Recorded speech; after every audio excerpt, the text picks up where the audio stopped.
Hello नमस्कार, welcome to inculcate learning. DElEd का जो एनआईओएस का मटेरियल है उसमें से हम कोर्स 501 जो है वो कंप्लीट कर चुके हैं जी। अगर आपने नहीं देखा है सो मेक श्योर कि आप वो देख लें। स्पेसिफिकली अगर आप डीएलएड के स्टूडेंट हैं तो डेफिनेटली आपको देखना चाहिए। अदरवाइज अगर आप DSSB के लिए तैयारी कर रहे हैं तो फिर भी आपको डेफिनेटली देखना पड़ेगा।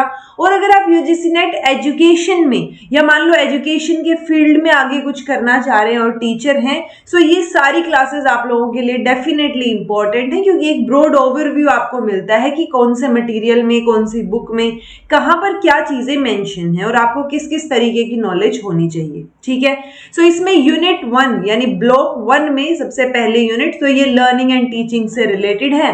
लर्निंग एंड टीचिंग से रिलेटेड बीएड के लिए मैंने काफी चीजें पहले से करवाई थी, तो उसमें से भी कुछ एक चीजें इंपॉर्टेंट निकल के आएंगी। रिपीट नहीं करेंगे कुछ चीजें जो ऑलरेडी चैनल पे है, तो कुछ नया ही सीखने को मिलेगा। सो ब्लॉक 1 में फर्स्ट यूनिट बोलती है कि learning and teaching during early schooling. तो शुरुआती दौर में आप बच्चे को किस तरीके से लर्निंग एंड टीचिंग जो है वो सिखाएंगे, या लर्निंग एंड टीचिंग में कैसे जो है बच्चे की भागीदारी रहेगी, प्लस वो कैसे सीखेगा। ओके, सो वो चीजें इसके अंदर हमें डिस्कस करनी है। This is presented by me Raveena. Videos informative लगे तो इनकलकेट लर्निंग को लाइक, शेयर और सब्सक्राइब कर दीजिएगा, बिकॉज अगर आप लाइक करते हैं या कमेंट करते हैं तो मुझे एक फीडबैक मिलता है कि हाँ सही करवाया जा रहा है, समझ आ रहा है, और इसी फील्ड में मतलब इसी चीज में इन्हीं वीडियोस को जल्दी जल्दी और करवाया जाना चाहिए। सो मेक श्योर आप फीडबैक थोड़ा सा प्रोवाइड कर दें। तो शुरू करें। तो सबसे पहले अगर हम लर्निंग के कॉन्सेप्ट की बात करें, सो लर्निंग का हमेशा एक वर्ड आपको याद रखना है कि लर्निंग रिलेटिवली परमानेंट होती है, मतलब टेम्परेरी भी नहीं होती और परमानेंट भी नहीं होती, रिलेटिवली परमानेंट रहेगी, जिसमें एक बिहेवियर में आपको मॉडिफिकेशन नजर आएगा। ओके, सो ये हैबिट की एक्विजिशन या नॉलेज या एटीट्यूड, मतलब हैबिट बनना, उससे रिलेटेड नॉलेज आपकी क्रिएट होना, एटीट्यूड में सारी चीजें आ जाना। जैसे मैं कई बार बोलती हूँ ना कि दो चीजें होती है, एक कॉन्सेप्चुअल और एक फैक्चुअल, कि कॉन्सेप्चुअल चीजें तो आपकी पर्सनैलिटी में ही आ जानी चाहिए, आप इतने मतलब आपके बिहेवियर में आ जानी चाहिए। सेम अप्लाइज हियर कि जब आप हैबिट एक्वायर कर लेते हो उस चीज की या नॉलेज एक्वायर करते हो, एटीट्यूड में वो चीजें आती हैं, सो वो एक नेसेसरी डिमांड हो जाती है, टू नेसेसरी चीज हो जाती है to meet the demands of life. तो relatively permanent change in personality, कोई भी पॉसिबल डायमेंशन यहाँ हो सकता है। सो वो रिलेटिवली परमानेंट चेंज जो हो रहा है आपकी पर्सनालिटी में, उसको हम क्या बोलते हैं? लर्निंग बोलते हैं। सो लर्निंग एंड टीचिंग से रिलेटेड इसी लेक्चर के बाद में कुछ एक वीडियोस ऐड करूंगी जो पहले से करवा रखी हैं, इंपॉर्टेंट है, उनको एक बार सुन लीजिएगा। ओके, अब कैरेक्टरिस्टिक क्या है लर्निंग के प्रोसेस की? तो कॉन्टिन्यूअस प्रोसेस है, मतलब ऐसा नहीं हो सकता कि 2 सेकंड में लर्निंग हो गई और बाकी आगे पीछे का कोई लेना देना नहीं, एक कॉन्टिन्यूटी में चलता है ये प्रोसेस। गोल डायरेक्टेड प्रोसेस होता है कि आपको क्या सिखाया जा रहा है। मान लो आपको इंग्लिश बोलनी सिखाई जा रही है, सो वो इंग्लिश की लर्निंग हो रही है आपकी, एक परमानेंट, रिलेटिवली परमानेंट चेंज आपके बिहेवियर में आएगा। और गोल क्या है लर्निंग का? इंग्लिश सीखना, राइट। सो वो क्या है? लर्निंग एक गोल डायरेक्टेड रहेगी, इंटेंशनल रहेगी, आप मर्जी से ही चीजें सीखते हैं, एक्टिव प्रोसेस रहेगा जिसमें आपको एक्टिवली इन्वॉल्व रहना है, इंडिविजुअलिस्टिक रहेगा। जैसे क्लास में अब मान लो मैं मेरे लेक्चर बहुत सारे बच्चे देखते हैं, लेकिन हर एक को सेम लेवल पे समझ आए ऐसा जरूरी तो नहीं है। या आप क्लास में जाते हैं, सब लोगों को सेम चीजें पढ़ाई जाती हैं, बट किसी के मार्क्स ज्यादा आते हैं, किसी के कम आते हैं, क्योंकि किसी ने अलग तरीके से समझा और दूसरे इंसान ने कोई और अलग तरीके से इंटरप्रेट किया, या किसी को कम समझ आया, किसी को ज्यादा समझ आया। सो इंडिविजुअलिस्टिक रहेगी। Learning is the outcome of interaction of individual with environment. So individual का जो इंटरेक्शन है एनवायरमेंट के साथ, वो एक इंपॉर्टेंट रोल प्ले करेगा लर्निंग में। और लर्निंग ट्रांसफरेबल होती है। ट्रांसफर ऑफ लर्निंग से रिलेटेड हम ऑलरेडी पढ़ भी चुके हैं, मैंने एक लेक्चर भी बना रखा है कि transfer, positive transfer, negative transfer या neutral transfer, zero transfer of learning जिसको बोलते हैं। सो लर्निंग जो है वो ट्रांसफरेबल होती है। ओके, फैक्टर्स कौन कौन से अफेक्ट करेंगे लर्निंग को? सो लर्निंग एंड मैच्योरेशन, एक तो आपको इनमें डिफरेंस पता होना चाहिए। केवीएस के दौरान ये चीजें करवाई थी, मैं इसमें ऐड कर दूंगी वो लेक्चर जो लर्निंग एंड मैच्योरेशन वाला है। मेक श्योर आप उसको देख लें बहुत अच्छे से। लर्निंग और मैच्योरेशन में डिफरेंस समझा रखा है, उस डिफरेंस को याद रखिएगा, क्वेश्चन वहां से आ जाता है। ओके, रेडीनेस टू लर्न, कि आप सीखने के लिए रेडी हैं भी या नहीं। जैसे रेडीनेस में हम कई चीजें पढ़ते हैं ना, स्कूल रेडीनेस, कि आप स्कूल जाने के लिए रेडी हैं या नहीं हैं।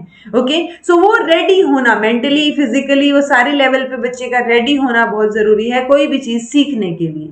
लर्निंग एनवायरनमेंट बहुत मैटर करेगा कि आपका एनवायरनमेंट क्या है। अब मान लो घर में तो पूरा कलेश चल रहा है, क्लास में जाके टीचर आपको डांट रहा है, आपके आउटपुट वैसे ही नहीं निकल के आ रहा है, तो बच्चा कैसे सीखेगा, राइट। सो लर्निंग का जो एनवायरनमेंट है वो बहुत बहुत मैटर करेगा। हमने अभी अभी देखा था कि इंडिविजुअल जो है वो एनवायरनमेंट के साथ इंटरेक्ट करता है लर्निंग के दौरान। सो एनवायरनमेंट अच्छा होना बहुत जरूरी है। Learning and motivation, so motivation, हम मतलब मोटिवेटेड होंगे आप तभी तो सीख पाएंगे ना। अब चाहे वो एक्सट्रिंसिक मोटिवेशन हो, इंट्रिंसिक मोटिवेशन हो। मोटिवेशन का चैप्टर ऑलरेडी हम बहुत बार कर चुके हैं, आप एक बार देख लीजिएगा, DSSB की प्लेलिस्ट में ऐड कर रखा है। और इसकी जो अपनी ये NIOS की प्लेलिस्ट है उसमें भी मैं मोटिवेशन से रिलेटेड सारी चीजें ऐड कर दूंगी कंटिन्यूटी में। सो मेक श्योर आप मोटिवेशन से रिलेटेड भी अवेयर हैं। ओके, अब बच्चे कैसे सीखते हैं, क्योंकि हमारे टॉपिक का नाम क्या था आज के का, अर्ली स्कूलिंग टाइम पे बच्चे किस तरीके से सीखेंगे। So how children learn, so imitation से सीख सकते हैं। इमिटेशन इज लाइक दूसरे को कॉपी करना, कि आप बच्चे को कुछ बोल, मतलब मान लो आप बोलते हो ना, जब बच्चा छोटा होता है कि आप बोलते हो बेटा मम्मा बोल लो, तो वो मम्मा बोलने की कोशिश करता है, जो आप बोलते हो वो रिपीट करता है, बेसिकली कॉपी करता है। सो वो इमिटेशन हो गया। देन ऑब्जर्वेशन एक मेथड हो सकता है। ऑब्जर्वेशन और इमिटेशन सेम नहीं होता, अलग अलग होते हैं। Okay, trial and error method हो सकता है जिसमें हम थॉर्नडाइक को पढ़ते हैं। ऑब्जर्वेशन में भी हम सोशल लर्निंग थियरी को पढ़ते हैं, तो ये थियरीज आपकी ऑलरेडी की हुई होनी चाहिए। ओके, लर्निंग जब ऑलरेडी करवा रखा है तो थियरीज डन होनी चाहिए। पार्टिसिपेशन जो है वो बहुत मैटर करेगा, कि बच्चा अगर पार्टिसिपेट करके सीख रहा है तो ज्यादा बेहतर सीखेगा, कि आप उसको एक्टिविटी करवा के देख रही हैं। ठीक है, डिस्कवरी या इंक्वायरी हो सकती है। डिस्कवरी इंक्वायरी से रिलेटेड किसका नाम आता है, जीरोम ब्रूनर का। सो ब्रूनर की डिस्कवरी लर्निंग जो है वो थियरी आपको पता होनी चाहिए। प्रॉब्लम सॉल्विंग एक मेथड हो सकता है कि बच्चे को कोई प्रॉब्लम दी जाए और वो सोल्व करे। ओके, लर्निंग एक मीनिंग मेकिंग भी हो सकती है, जैसे जैसे आप सीखते हैं तो आपके लिए उन चीजों के मतलब अलग अलग डेवलप होने शुरू हो जाते हैं। सो इनमें से इंपॉर्टेंट चीजें देखते हैं। इमिटेशन, तो इमिटेशन इज लाइक कॉपी करना, या दूसरे ने जो बिहेवियर या जो एक्शन किया है उसको बस रिप्रोड्यूस कर देना, दोबारा से वही चीज बता देना। ठीक है, one does not imitate everybody, so ऐसा नहीं है कि हर कोई इंसान जो आपको दिखेगा आप उसको इमिटेट करने लग जाएंगे, उसकी नकल करेंगे, ऐसा नहीं होता है। आप बहुत मतलब चिल्ड्रन भी हो चाहे कोई भी इंडिविजुअल हो, बहुत कॉन्शियसली आप चूज करते हैं आपको किसको इमिटेट करना है, किसकी तरह बिहेव करना है। ओके, सो जिसकी तरह आप बिहेव करते हैं, जो इतने सारे लोगों में आपने एक इंसान चूज किया कि हाँ ये अच्छा बता रहा है, इसकी तरह बिहेव करेंगे, सो वो मॉडल ऑफ इमिटेशन रहेगा, वो मॉडल होगा आपके लिए। ठीक है, अब मॉडल एक इंसान वो भी हो सकता है जिसको आप जानते हो, जिसका डायरेक्ट कांटेक्ट आपसे है। एक वो भी हो सकता है जिसको आप बिल्कुल नहीं जानते हो, जैसे शाहरुख खान को आप नहीं जानते लेकिन आपने उसका कोई बिहेवियर देखा, कोई जेस्चर देखा और आप वो कॉपी करने लग गए। सो वो इमिटेटिंग ही होगी, इमिटेट करना, लेकिन आप वो अननोन पर्सन है। ओके, और एक होता है कि आप जिनको डायरेक्टली जानते हैं, आपके पेरेंट्स हैं, सिबलिंग हैं, टीचर्स हैं। सो वो सारे लोग जो भी जो आपके डायरेक्ट कांटेक्ट में हैं, सो वो डायरेक्ट कांटेक्ट में है, जब आप उनको इमिटेट करें तो वो अलग सिचुएशन होगी। ठीक है, सो वो मॉडल होगा। मॉडल कोई भी इंसान हो सकता है। मॉडल अगर डायरेक्ट कांटेक्ट वाला है तो उसमें पेरेंट्स, सिबलिंग, टीचर्स ये लोग आ जाएंगे, या कोई भी adult member with some quality to be imitated, जिसको आप इमिटेट कर पाए। ये हो सकता है कि वो जो मैंने बताया ना, जैसे शाहरुख खान है, या गांधी है, नेहरू है, मदर टेरेसा है, या कोई भी, जैसे कई बार बच्चे टीवी देखते हैं तो छोटा भीम को ही वो कॉपी करने लग गए। ठीक है, कि मैं तो स्ट्रॉन्ग लड्डू खाने हैं, और वो इमिटेट करना शुरू कर दिया। सो वो सब वो जिनके आप डायरेक्ट कांटेक्ट में नहीं है, वो सिंबॉलिक मॉडल्स होंगे। तो ये वर्ड याद रखिएगा, सिंबॉलिक मॉडल्स, क्योंकि आप उनको इमिटेट कर रहे हैं इसलिए वो मॉडल हैं। बट अगर आप उनके डायरेक्ट कांटेक्ट में नहीं है, दूर से ही देख के या कुछ चीजें पढ़ के ऐसे आप इमिटेट करने की कोशिश कर रहे हैं, तो वो सिंबॉलिक मॉडल होगा। ओके, अब 3 तरीके हो सकते हैं कि हम इमिटेशन को क्या कर सकते हैं, स्ट्रेंथन कर सकते हैं। ठीक है, एक तो प्रोवाइडिंग डायरेक्ट प्रेज। अब आप चाह रहे हैं कि आपने गाना गाया, बच्चा भी वैसे ही गाए, सो आप उसको एनकरेज कर रहे हैं। ठीक है, तो डायरेक्ट आपने प्रेज कर दिया, कुछ इंसेंटिव दे दिया कि अरे बढ़िया, लता मंगेशकर की तरह गाती है वो, या क्या शॉट मारा है, ये तो सचिन तेंदुलकर की तरह खेलता है, ठीक है। सो वो आपने डायरेक्ट प्रेज कर दी, उसकी वजह से फिर वो वही बिहेवियर वापस से रिपीट करने की कोशिश करेगा अगला इंसान, क्योंकि उसकी वजह से प्रेज मिल रही है उसको, ठीक है। सेटिस्फाइंग कॉन्सिक्वेंसेज, तो ये हो सकता है कि जो कॉन्सिक्वेंस निकल के आ रहा है इमिटेशन के बाद, तो उसकी वजह से आप सेटिस्फाइड फील कर रहे हैं। जैसे बच्चा इमिटेट करेगा उसकी मम्मी को दूध बोलने के लिए, अगर उसने मिल्क बोला तो उसको, अगर वो मिल्क बोले मतलब, तो वो क्या है, मतलब अगर मम्मी मिल्क दूध बुलवाना चाह रही है बच्चे से, सो अगर आप रिपीट कर रहे हैं और रिपीट करने के बाद आपको रिस्पॉन्स में दूध मिल रहा है पीने के लिए, सो वो एक सिचुएशन है कि आपके कॉन्सिक्वेंसेस से आप सेटिस्फाइड हैं, ठीक है, कि उसने जो चीज बोली, जो डिजायर किया, जो गोल के लिए उसने रिपीट किया, इमिटेट किया, वो चीज उसको मिल गई। ओके।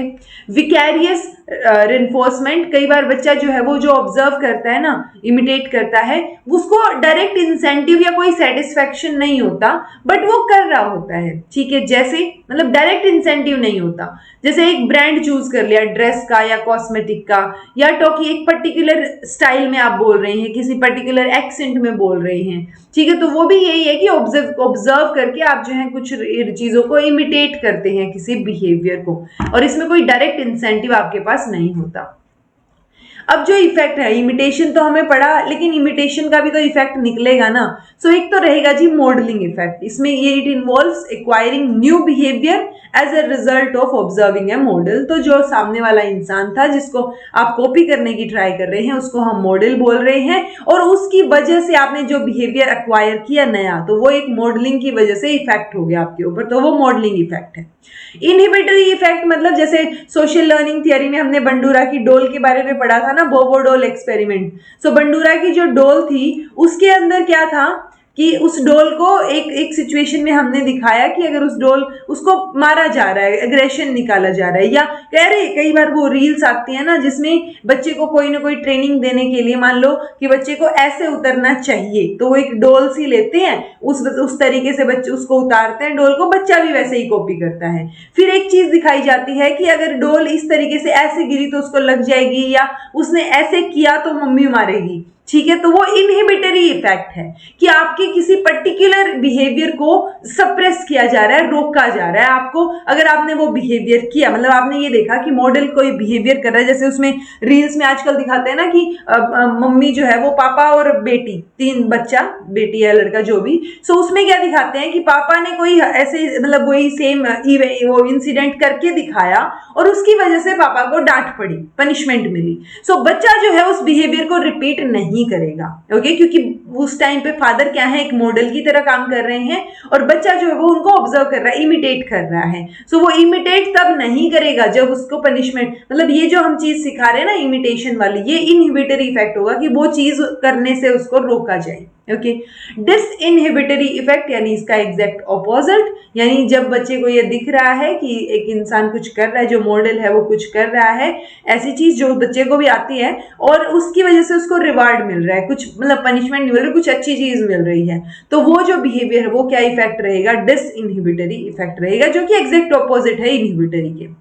एक होता है एलिसिटिंग इफेक्ट, इसमें आपको मतलब मॉडल को आप कॉपी नहीं कर रहे कोई पर्टिकुलर कैरेक्टरिस्टिक मॉडल की, बट वो एक रिस्पॉन्स निकल के आ रहा है मॉडल की वजह से। जैसे आपने मतलब इसको मास बिहेवियर की तरह हम इलस्ट्रेट कर सकते हैं। जैसे आपने देखा होगा कई बार जो है एक इंसान ने क्लैपिंग करनी शुरू कर दी तो सबने शुरू कर दी, लेकिन बहुत सारे लोगों को पता ही नहीं होता कि वो क्लैपिंग कर क्यों रहे हैं, ठीक है। जैसे मान लो कई बार होता है ना, आप स्टेडियम वगैरह में जाते हो या कोई प्ले देखने जाते हो, तो एक इंसान को कोई चीज समझ आई, उसने उस चीज पे क्लैपिंग की तो बाकी लोगों ने भी शुरू कर दी, ठीक है। और हो सकता है किसी को कोई लाइन सुनाई नहीं दी हो कि क्यों तालियां बजानी है भाई, ठीक है। तो वो क्या है, वो एलिसिटिंग इफेक्ट है कि आप वैसे ही बिहेव करते हैं जैसे किसी एक पर्टिकुलर पर्सन ने कर दिया, और आपके पास कोई रीजन नहीं है उसका, आप बस इमिटेट कर रहे हैं।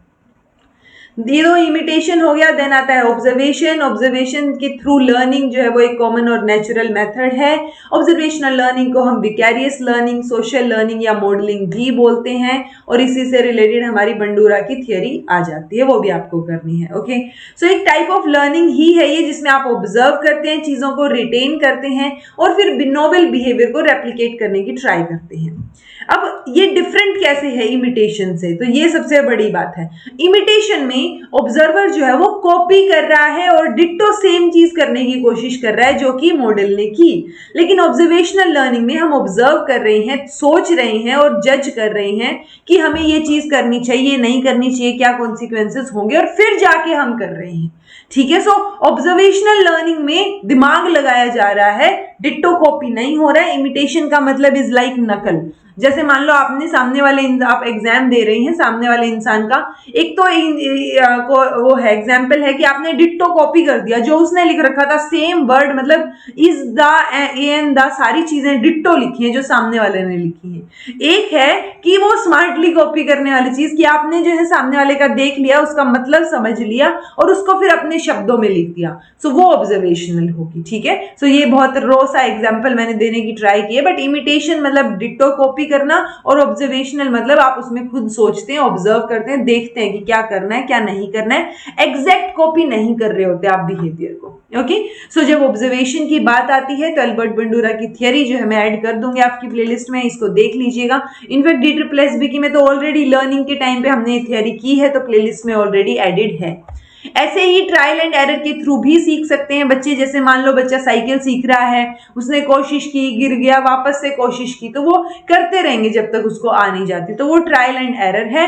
ये थियरी थॉर्नडाइक ने दी है, इसको भी मैंने प्लेलिस्ट में ऐड कर दिया है, आप एक बार देख लीजिएगा। ओके, देन है learning through discovery and inquiry. तो डिस्कवरी लर्निंग की का जो क्रेडिट है वो जेरोम ब्रूनर को जाता है, क्योंकि उन्होंने ओरिजिनेट किया था डिस्कवरी लर्निंग को 1960s में। सो डिस्कवरी लर्निंग मतलब प्रॉब्लम सॉल्विंग की बात हो रही है कि आप प्रॉब्लम को सॉल्व करने के लिए कुछ ना कुछ नई चीज ट्राई करने की कोशिश कर रहे हैं, डिस्कवर करने की ट्राई कर रहे हैं। ठीक है, so practice in discovery for one self teachers one two acquire information in a way that makes that information more readily viable in problem solving. तो आप उस इंफॉर्मेशन को इस तरीके से यूज करें कि वो प्रॉब्लम सॉल्विंग में आपकी हेल्प कर सके। डिस्कवरी लर्निंग जो है वो takes place in problem solving situation, जहां पे स्टूडेंट जो है अपने एक्सपीरियंस, प्रायर नॉलेज या प्रीवियस एक्सपीरियंस के बेसिस पे जो है वो उस प्रॉब्लम को सॉल्व करने की कोशिश कर रहा है। ठीक है, अगर हम यूजुअली बात करें तो जो ये हमारे क्या बोलते हैं प्रिंसिपल्स हैं, मतलब ये जो हमारी लर्निंग है, डिस्कवरी लर्निंग जो है उसके कुछ एक प्रिंसिपल्स पे बेस्ड है, मतलब प्रिंसिपल्स ऑफ एक्टिविटी, यानी आप करके देख रहे हैं, तो प्रॉब्लम सॉल्विंग में आप इन्वॉल्व तो रहेंगे ना। डिस्कवरी लर्निंग या इंक्वायरी बेस्ड लर्निंग की बात अगर हो रही है तो ऐसे ही प्रिंसिपल ऑफ लॉजिकल थिंकिंग, आप लॉजिकली सोचेंगे, नॉन टू अननोन की तरफ जो है मूव करेंगे, पर्पसफुल एक्सपीरियंसेस जो हैं उनके तरीके से सोचेंगे कि अच्छा ये एक्सपीरियंस पहले भी हुआ था, इसकी वजह से अब हम कैसे आगे बढ़ सकते हैं, और फिर अल्टरनेटिव्स भी आप ट्राई करेंगे सोचने के। ठीक है, सो ये डिस्कवरी लर्निंग है, बट जेरोम ब्रूनर की थियरी भी मैंने करा रखी है, उन्होंने 3 स्टेजेस की बात की है, तो वो एक बार देख लीजिएगा। देन आता है जी प्रॉब्लम सॉल्विंग। तो प्रॉब्लम को सॉल्व करते टाइम भी बच्चा सीख सकता है, लर्निंग उसकी हो सकती है।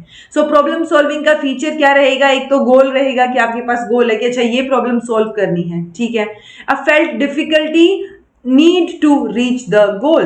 सो वो थोड़ा डिफिकल्ट होगा, मतलब बेसिकली आपको गोल तक पहुंचने की जरूरत फील होगी। ठीक है, challenging the felt difficulty through conscious plan and purposeful attack. तो आप जो डिफिकल्टी आपको फील हो रही है उसको आप कॉन्शियसली और प्लान्ड तरीके से और पर्पसफुल तरीके से सॉर्ट आउट करने की कोशिश करेंगे, और फिर आप जो है गोल पे पहुंच जाएंगे और एक सेटिस्फैक्टरी सोल्यूशन आपके हाथ में होगा। ओके, स्टेप्स क्या होंगे प्रॉब्लम सॉल्विंग के, ये क्वेश्चन हो सकता है कभी बहुत अच्छा लेवल का पेपर अगर बनाया जाए DSSB या किसी भी टीचिंग एग्जाम का, तो उसमें आ सकता है इनको क्या करना, सीरीज में लगाना, सीक्वेंस में लगाना। नेट के एक लेवल पे तो आते ही हैं ये चीजें। ठीक है, so identifying and defining the problem. सबसे पहले आप प्रॉब्लम को आइडेंटिफाई करेंगे, इट्स लाइक सबसे पहले देखिए तो दिक्कत है क्या, फिर उसको एनालाइज कीजिए कि क्यों हो रही हैं चीजें, क्या हो रहा है एग्जैक्टली। फिर क्लियरली रिलेशनशिप आप देखिए कि किस वजह से कैसे हो रही है, डॉट्स कनेक्ट करने की कोशिश कीजिए। फिर एक हाइपोथेसिस बनाइए, उस हाइपोथेसिस को टेस्ट कीजिए और जो रिजल्ट्स आएंगे फिर उनको वेरीफाई कर लीजिए। सो ये स्टेप्स हैं जी प्रॉब्लम सॉल्विंग के, आपको पता होनी चाहिए। लॉजिकली अगर आप सोचेंगे, अगर आपने कभी ना भी पढ़ रखा हो तो लॉजिकली भी आपको अगर थोड़ा सा लॉजिक के साथ चलेंगे तो इस तरीके के क्वेश्चन कॉन्सेप्चुअल लेवल से समझ, जो आप कॉन्सेप्चुअल अंडरस्टैंडिंग है आपकी, उससे सोल्व हो जाते हैं। और ऑब्वियसली प्रॉब्लम सॉल्विंग की बात हो रही है तो टीचर का काफी इंपॉर्टेंट रोल इसमें रहेगा, क्योंकि टीचर एक प्रॉब्लमेटिक सिचुएशन आपके सामने क्रिएट करेगा, एक फियर फ्री एटमॉस्फेयर क्रिएट करेगा कि करके देखिए, कोशिश तो कीजिए, ठीक है। Assist the student in perceiving, defining and stating the problem, तो उनको जहां जहां दिक्कत आएगी थोड़ी असिस्टेंस मिल जाएगी टीचर की तरफ से। स्टूडेंट्स को एनालाइज करें, मतलब जो प्रॉब्लम को एनालाइज कर रहे हैं बच्चे, उसमें भी हेल्प कर सकते हैं टीचर। एनकरेज कर सकते हैं एक हाइपोथेसिस फॉर्मुलेट करने के लिए, टेस्ट करने के लिए, उनकी क्रिटिकल थिंकिंग को डेवलप करने के लिए जो है वो उनकी हेल्प कर सकते हैं, ठीक है। सो प्रॉब्लम सॉल्विंग मेथड में डेफिनेटली कहीं कहीं टीचर की हेल्प लगेगी और बहुत इंपॉर्टेंट रोल हो जाएगा। ओके, देन आता है जी प्रोसेस ऑफ टीचिंग। इसमें 3 अप्रोचेस की बात की गई है, टीचिंग किस लिए हो रही है, ठीक है। तो टीचिंग मतलब आप दूसरे को पढ़ा रहे हैं, आप जो है लर्निंग इज लाइक बेसिकली, वैसे लर्निंग दोनों एंड पे हो सकते हैं, टीचर भी एक लर्नर हो सकता है, जो मैं हमेशा बोलती हूँ।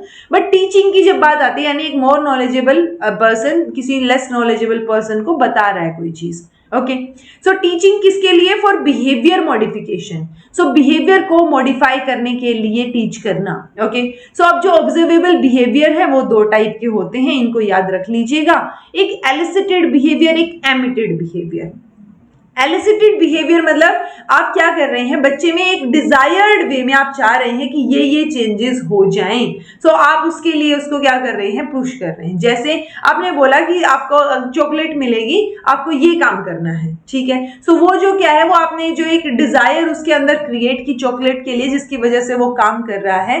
तो ये जो बिहेवियर देखने को मिला कि बच्चा वो काम कर रहा है जो आपने करने को उसको बोला है, तो वो एलिसिटेड बिहेवियर होगा, ठीक है। तो हम कोई भी तरीका अपना के जब एक डिजायर्ड वे में वो बिहेवियर मॉडिफाई करना चाह रहे हैं, वो एलिसिटेड बिहेवियर है।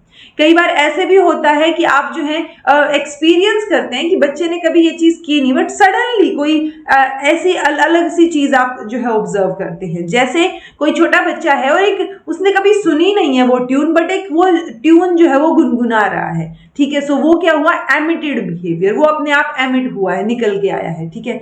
एक स्टूडेंट ने एक अलग ही अनयूजुअल मेथड से कोई प्रॉब्लम सॉल्व कर दी, ठीक है। सो वो क्या है, एमिटेड बिहेवियर है।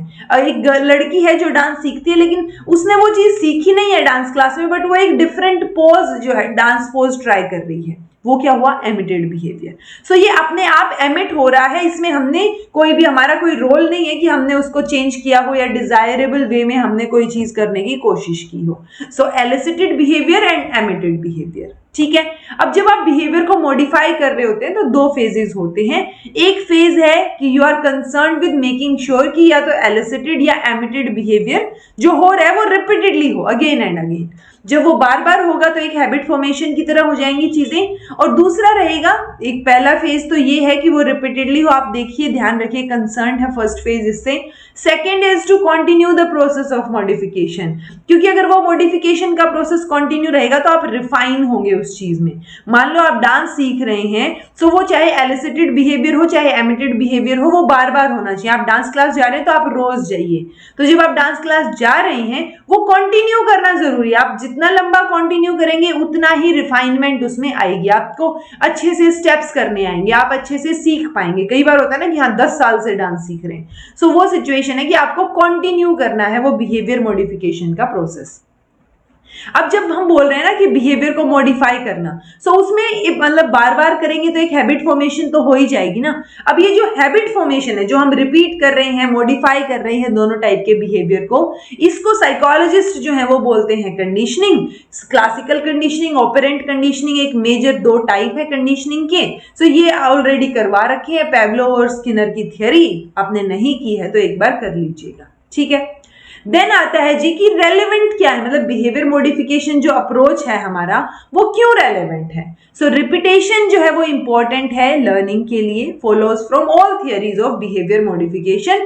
सो हमें जितनी भी थियरीज है उनसे यही पता चला कि ये रेलेवेंट है, क्योंकि रिपीट जब आप करेंगे तो लर्निंग आपकी हो जाएगी। जैसे कई बार होता है ना, एक बच्चा रिपीटेडली रिविजन करता है एग्जाम से पहले, इसीलिए तो बोलते हैं रिविजन बहुत जरूरी है। आपने वही चीज रिपीटेडली रिवाइज किया, रिपीटेडली पढ़ी है, तो अब उसमें गलती की गुंजाइश कम हो जाएगी, आपका बिहेवियर बेटर तरीके से मॉडिफाई हो जाएगा। ठीक है, repetition without reinforcement does not enhance learning. So repeat आप कर रहे हैं बट एक रेनफोर्समेंट भी होनी चाहिए उसके अंदर, अगर वो नहीं होगी तो लर्निंग एनहेंस नहीं हो पाएगी।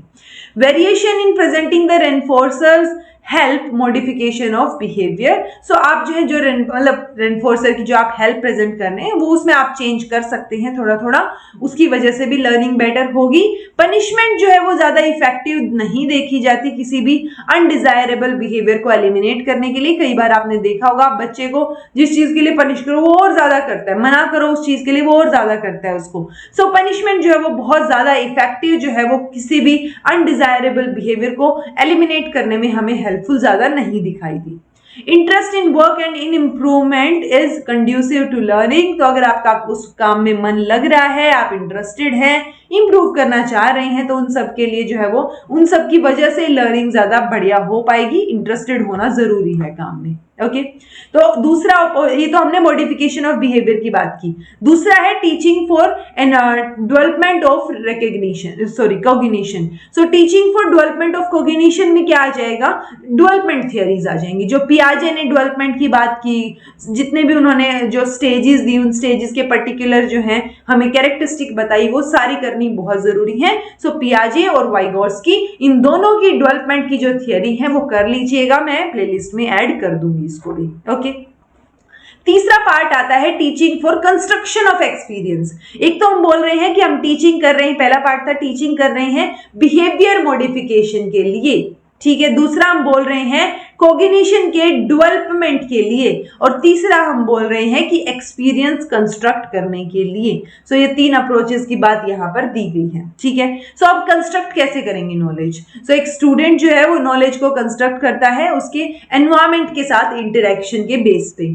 अब दो अजम्पशन इसमें हम लेके चलते हैं जब हम कंस्ट्रक्टिविस्ट लर्निंग की बात करते हैं। जब आप कंस्ट्रक्टिविस्ट लर्निंग पढ़ रहे हैं तो आपको बिहेवियरिज्म, कंस्ट्रक्टिविज्म, कॉग्निटिविज्म, तो ये तीनों के तीनों चीजों को पता होना चाहिए। केवीएस के टाइम पे करवाया था, प्लेलिस्ट में ऐड कर दूंगी, मेक श्योर आप उसको भी देख ले, ठीक है। क्योंकि ये चीजें आपकी थोड़ी थिंकिंग को ब्रॉड करती हैं, आपको समझ आनी शुरू होती है चीजें कॉन्सेप्चुअल लेवल पे।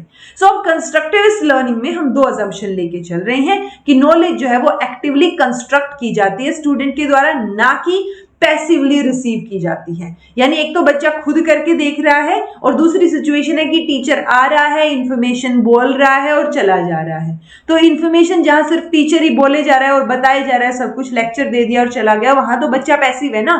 सो वो पैसिवली रिसीव नहीं करनी है हमें कोई भी चीज। जब हम कंस्ट्रक्टिविस्ट लर्निंग की बात कर रहे हैं तो कंस्ट्रक्टिविस्ट लर्निंग में नॉलेज जो है वो एक्टिवली कंस्ट्रक्ट की जाती है।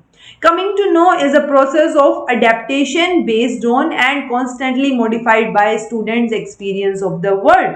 तो प्रोसेस जो रहेगा इसका, उसमें क्या है, कॉन्टिन्यूटी में मॉडिफिकेशन जो है वो एक्सपीरियंस के बेसिस पे होते रहेंगे। ओके कंस्ट्रक्शन ऑफ नॉलेज जो है वो कई तरीके से जो है हो सकती है, जैसे connecting new idea with previous knowledge experience, उसकी वजह से भी नई नॉलेज कंस्ट्रक्ट हो सकती है कि आपने पहले वाले एक्सपीरियंस से कोई चीज कनेक्ट कर दी।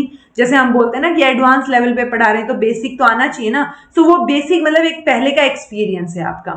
देन है focusing on inter relationships among concepts, new ideas, उसकी वजह से भी नॉलेज जो है वो कंस्ट्रक्ट हो सकती है जब आप इंटर रिलेशनशिप पे फोकस करते हैं, ठीक है। यानी इंटर रिलेशनशिप अमंग कॉन्सेप्ट की, कोई भी कॉन्सेप्ट है वही ना बेसिक टू एडवांस वाली चीज जो मैंने अभी बताई कि प्रीवियस से कनेक्ट करके देखा, तो प्रीवियस और अब वाले में एक रिलेशनशिप देखा, बात वही है, घूम फिरा के अलग तरीके से लिखी गई है। Forming mental images both in initial stage of learning and mental representation of inter relationships, ये भी एक तरीका हो सकता है कंस्ट्रक्शन ऑफ नॉलेज का। जब आप किसी पर्टिकुलर चीज से रिलेटेड मेंटल इमेज या जो स्कीमा है, जो पियाजे ने बात की थी, वो स्कीमाज अगर बना लेते हैं तो वो भी एक पार्ट रहेगा कि उसकी वजह से आप नॉलेज को कंस्ट्रक्ट कर सकते हैं अपने तरीके से, क्योंकि आप सोचेंगे, प्रीवियस नॉलेज से कनेक्ट करेंगे, रिलेशनशिप ढूंढने की कोशिश करेंगे कि नॉलेज में आपने क्या क्या और पढ़ रखा है। सो उस वजह से आप नई नॉलेज भी धीरे धीरे कंस्ट्रक्ट करते जाएंगे। ठीक है जी। सो ये हो गया हमारा पहला चैप्टर, जिसमें आप बच्चा जो है वो कैसे सीख सकता है, उसके अर्ली स्कूलिंग में हम किस किस तरीके से लर्निंग एंड टीचिंग हो सकती है, कैसे बिहेवियर मॉडिफिकेशन होगा, उन सब चीजों को हमने डिस्कस किया। कुछ समझ नहीं आया है तो कमेंट करके पूछ लीजिएगा। This was all about today. Thank you so much for watching. Be happy, keep smiling, subscribe to inculcate learning because it is absolutely free, and be consistent in your efforts.